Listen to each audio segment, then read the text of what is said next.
আমার হুজুর কেবলাই আমের এই অল্প বাণী, বাতিল সে বাঁচো, দুনিয়ার সব অপকর্ম থেকে নিজেকে বাঁচিয়ে রাখো, নবীর তরিকার মধ্যে রাখো। সুবহানাল্লাহ। আমার হুজুর কেবলা এটা আমাদেরকে কখনো শিক্ষা দেয় না আরেকটা তরিকত নিয়ে কটূক্তি করতে।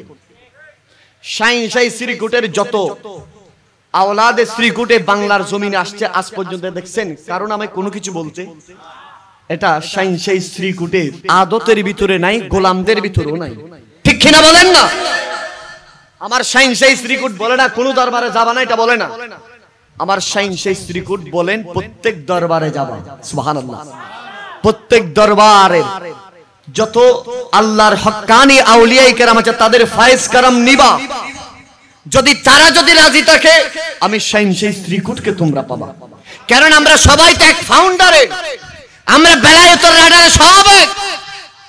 শাইনশাহী আমানত যেই রাডারে আমি শাইনশাহী শ্রীকুট সেখানে, গাউসুল আজম মেজ ভান্ডারী যেই রাডারে আমিও সেখানে, শেরে বাংলা যেই রাডারে আমিও সেখানে, আল্লাহর সকল আউলিয়ায়ে কেরাম যেখানে আমি শাইনশাহী শ্রীকুটও সেখানে। জোরে বলেন সুবহানাল্লাহ।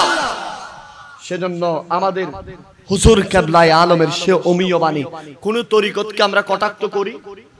আমরা যারা গাউসিয়া কমিটি আছে আমরা কি মেজবান্ডার শরীফ যাইনি? বরং আমাদের চেয়েও বেশি কেউ যায় না। আমরা আশরাফ মাজারে যাই, চাঁদশার মাজারে যায়, বাসা বাবার মাজারে যায়, আমানত শাহ গরিবুল্লাহ শাহ মিসকিন শাহর মাজারে যায়, আরে তামাম পৃথিবীর মাজারে মাজারে আমরা ঘুরি। আমার হুজুর কেবলার এটাই আদেশ, হে মনে রেখো ওই বেলায়েতের রাডার যেখান থেকে চালু হয় সেই রাডারের ভিতর আমি শাইনশাহী শ্রীকুট আছি।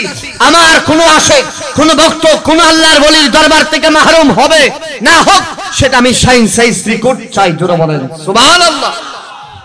আর কেউ যদি বলে কোন ওলির মাজারে যাওয়ার দরকার নেই, সবগুলা ছোট ওলি, আমি সবচেয়ে বড় ওলি, এটা কি সুন্দর কথা হয়?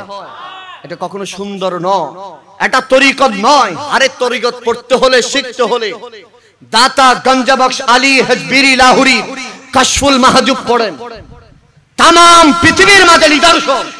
আজ থেকে 1200 বছর আগে লিখছে। কত? দাতা গঞ্জবখশ আলী হাজবিরি লাহুরি কাশফুল মাহজুব এখন বাংলাদেশে ভরেন। তরিকত কাকে বলে? তরিকতের মানুষের ফেড়ে দি যদি ছুরি ডাকায় দেয় করে না, সেই তরিকত। সুবহানাল্লাহ বলেন।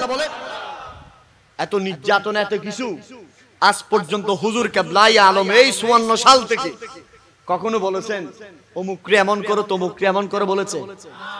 এটাই হচ্ছে শাইনশাহী শ্রীকুট। সুবহানাল্লাহ। আমার হুজুর কেবলার অধীনে, আঞ্জুমানের অধীনে পুরো বাংলাদেশ ব্যাপী 200টার উপরে মাদ্রাসা।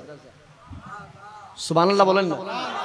যেখানে একটা ফ্যামিলি নিয়ে 60 জন পরিবারের সদস্য নিয়ে চলতে কিয়ামতে যায়, সেখানে এতগুলো দ্বীনিয়া দ্বারা মাদ্রাসা একটা দুইটা না 200-র উপরে। সুবহানাল্লাহ।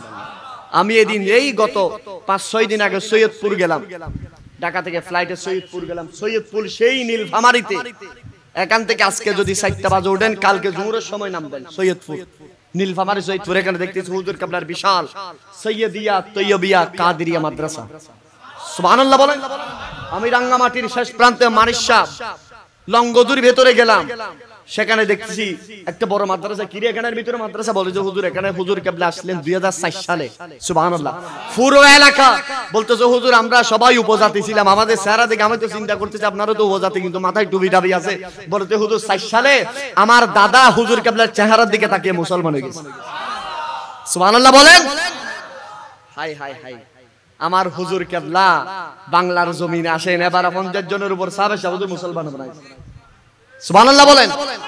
ওনারা শ্রীকুট থেকে বাংলাদেশে টাকা নিয়ে যাওয়ার জন্য আসে না, এই বাংলাদেশে মানুষকে ইসলামের দাওয়াত দিতে আসেন, এই বাংলাদেশে মানুষকে ইসলাম চিনানোর জন্য আসেন। আল্লাহ শাইনশাহী শ্রীকুটের দামানের উপরে আমাদের থাকার কবুল করুক।